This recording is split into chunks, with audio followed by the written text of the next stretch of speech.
L-Awtorità għas-Servizzi Finanzjarji ta' Malta hija awtorità indipendenti li tagħti l-liċenzja lil Bank Pilatus skont il-liġi. Qalet dan fi stqarrija l-MFSA wara li ħadet nota tar-rapporti li dehru fil-mezzi tax-xandir dwar Pilatus Bank u l-irwol tal-awtorità.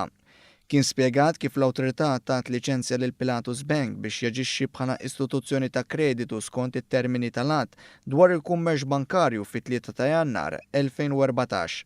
Fl-istqarrija ntqal li l-applikazzjoni għal-liċenzja kienet ipproċessata u vvalutata f'konformità sħiħa mar-rekwiżiti legali applikabbli u skont il-proċeduri li għandha l-awtorità biex tapprova loti ta' liċenzja ta' istituzzjoni ta' kreditu.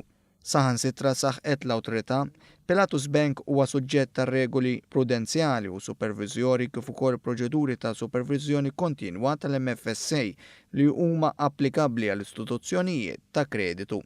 L-MFSA hija awtorità indipendenti saħqet l-awtorità li kienet qed tirreaġixxi fl-ewwel ġurnata tax-xogħol wara li f'Xara Bank Simon Busuttil qal il-Prim Ministru tal-liċenzja lil Pilatus Bank.